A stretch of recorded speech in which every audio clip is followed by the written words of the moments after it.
আমরা যেটাকে রেজালা বলি সেই হিসাব করলেও এটা রেজালা সমগোত্রীয় না।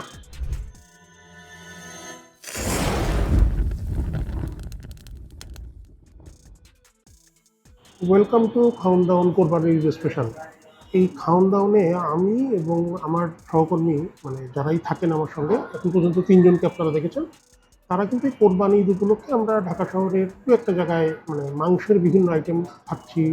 সেই আইটেমগুলো আপনাদের বাড়িতে কীভাবে রান্না হয় সেটাও একটু জানতে চাচ্ছি। সেই ধারাবাহিকতায় আজকে আমরা এসেছি মোহাম্মদপুরে অন ফায়ার নামে একটা রেস্টুরেন্ট আছে। আমার পরিচিত একজন এই রেস্টুরেন্টের কথাটা আমায় মানে বেশ কিছুদিন আগে বলেছিল যে তাদের খাবার দাবার নাকি ভালো। তো আমি শুনেছিলাম যে এদের নাকি মাটন বা বিফের আইটেমগুলো বেশ ভালো হয়। তো আমি এবং আমার সহকর্মী সজীব আজকে এসেছি হচ্ছে এদের একটু মাটন বা মাংসের যে আইটেমগুলো আছে সেগুলো একটু টেস্ট করবো, দু একটা আইটেম। আর এই অন ফায়ার রেস্টুরেন্টের এটা হচ্ছে বাংলা সেকশন, উপরে ওদের আর একটা সেকশন আছে। রেস্টুরেন্টটা তো আপনারা ঘুরে দেখেই নেবেন। এর মধ্যে লোকেশনটা হচ্ছে শিয়া মসজিদ থেকে আপনি যদি জাপান গার্ডেন সিটি সামনের দিকে আসেন, জাপান গার্ডেন সিটির ঠিক উল্টো দিকে বেশ বড় সাইনবোর্ড আছে। ওই এটা ফুটওভার ব্রিজ আছে, ওটার সঙ্গে লাগোয়া অন ফায়ার। সকালের নাস্তার জন্য আমি এটার খুব নাম শুনেছি। তো দেখা যাক এদের খাবার দাবার কেমন, আর বাকি কথা খেতে খেতে হচ্ছে।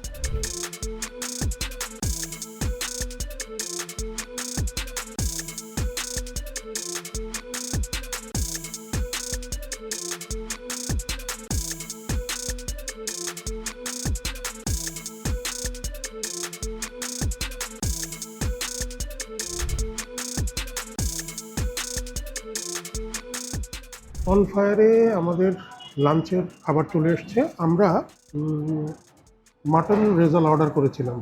এই মাটন রেজালাটার দাম হচ্ছে 260 টাকা, 2 পিস থাকে।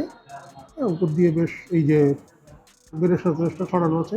নর্মালি দেয় কিনা জানি না, নাকি ক্যামেরা দেখে দিয়েছে, এটা আপনারা যারা খান তারা বলতে পারবেন। 2 পিস রেজালা একটা মোটামুটি মোটামুটি পিস আর কি, 260 টাকা দাম।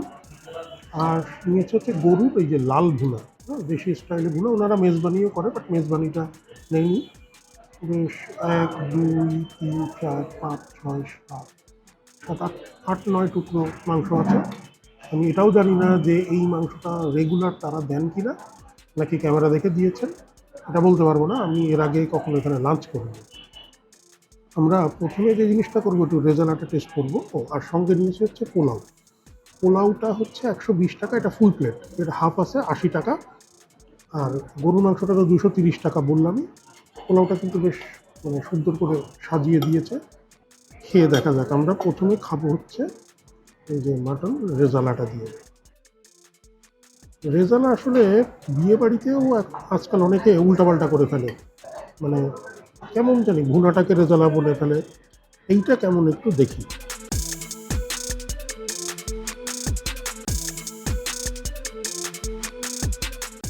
সত্যি কথা বলতে রেজালা আমি যেরকম আশা করেছিলাম তেমনটা না। রেজালায় কী হয়, খুব একটা হালকা মানে সাটল একটা মিষ্টি, একটা টক দইয়ের ফ্লেভার, প্রত্যেকটা মশলার ব্যবহার হয় খুব সূক্ষ্ম। এখানে তেমনটা না। এটা কোনো একটা মশলা একটু আমার কাছে মনে হচ্ছে ওভার পাওয়ার করছে। আচ্ছা, কোরবানির ঈদে খাসির মাংস আপনাদের বাড়িতে তো রান্না হয় নানানভাবে। রেজালা যদি হয় সেটা স্বাদ কেমন হয় আমাদেরকে একটু লিখে জানান তো আমাদের কমেন্ট বক্সে। এটা সলিড পিস ছিল মাংসের, আর একটু নরম হলে আমার কাছে ভালো লাগতো। এবং রেজালাটা আসলে স্লো কুক জিনিস, এটা মনে হয় না অতটা স্লো কুক করা হয়েছে। এটা রেজালা না, আমি রেজালা বলবো না, বরং এটা খাসি ভুনা, দেশি ভুনা। কারণ রেজালা খাবারটাকে অনেকে বলেন যে এটা আওয়াধি কুইজিন থেকে বাংলাদেশ মানে বাংলায় এসছে, সেখানে বেঙ্গলি ইনফ্লুয়েন্স আছে, কিন্তু মূলত আওয়াধি ঘরানার কুইজিন। আর আমরা যেটাকে রেজালা বলি সেই রেজালার সঙ্গে কিন্তু কলকাতায় যে রেজালা পাওয়া যায় তার একটা পার্থক্য আছে। ওই কলকাতার রেজালাটা একটু সাদা সাদা ধাঁচের হয়, যেটাকে আমরা কোরমা বলি। আমরা যেটাকে রেজালা বলি সেই হিসাব করলেও এটা রেজালা সমগোত্রীয় না। এখন আপনারা এখানে এসে খাবেন কি খাবেন না সম্পূর্ণ আপনাদের ব্যাপার। তবে হ্যাঁ, মানে খুব আহা উহু করার মতো যে খাবার সেটা কিন্তু না। এখন এইটা খেতে এখানে আসতে হবে সেটা আমি বলবো না। মানে মাটনটা তো খেলাম, এবার দেখি বিফটা কেমন।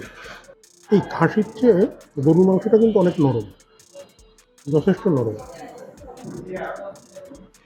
দেখি খেতে কেমন। মাংসটা বেশ নরম এবং এটা খুব হালকা স্বাদের, অতিরিক্ত ঝাল না। বেরেস্তার যেটা মিষ্টি ব্যাপার থাকে সেটাও এখানে পাওয়া যাচ্ছে, মোটামুটি ভালোই। কিন্তু ওয়াও ফ্যাক্টর যদি বলি, তো ওয়াও ফ্যাক্টর এখানে নেই। ছোটো ছোটো মাংসের যে টুকরা ঢাকা শহরের রেস্টুরেন্টে যেগুলো, মানে এগুলো এরকমই তো টুকরা আসলে নর্মালি ব্যবহার করা হয়। চট্টগ্রামে আমি বেশ কিছু বাড়িতে এরকম মাংসের টুকরো দেখেছি কোরবানি ঈদের সময়। আপনাদের, আমার বাড়িতে কিন্তু বড় বড় টুকরা করা হয়। আচ্ছা, আপনার কি মানে কোরবানি ঈদের সময় এরকম ছোটো টুকরো করে রান্না হয় আপনাদের বাড়িতে কোনো আইটেম? যদি হয়, মানে কোরবানি ঈদের সময় নর্মালি কী হয়, একবারে তো সব কিছু কাটা মশলায় বসিয়ে দেওয়া হয়, কিন্তু স্পেসিফিক কোনো একটা আইটেম সেরকম ছোটো ছোটো মাংস কেটে আপনারা করেন? যদি করেন আমাদেরকে একটু জানাবেন। আর এই অনফায়ারে যদি এই তারা যারা দেখছেন তাদের মধ্যে কেউ যদি স্থানীয় কেউ থেকে থাকে, আপনাদের কেমন লেগেছে খাবারটা, আমাদের অভিজ্ঞতার সাথে মিলল কিনা, এটা একটু কমেন্ট করে আমাদের জানাবেন।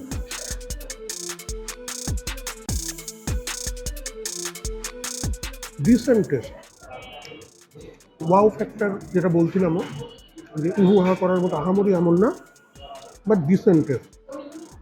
কেউ যদি খেতে চান এটা খেতে পারেন, কার্ডে পেমেন্ট করা যায়। এখন সজীব একটু খাক, ও খেয়ে বলুক কেমন। এখন যেটা মনে হচ্ছে যে মানে সাধারণ আর কি, মানে ওই রকম না যে স্পেশাল কিছু। আর কোরবানি ঈদে কী কী মাংস খেলেন, কী কী ধরনের মাংস খেলেন, কীভাবে রান্না করা হয় আপনার বাড়িতে, এগুলো তো বারবারই বলছি, আপনারা একটু আমাদেরকে জানাবেন।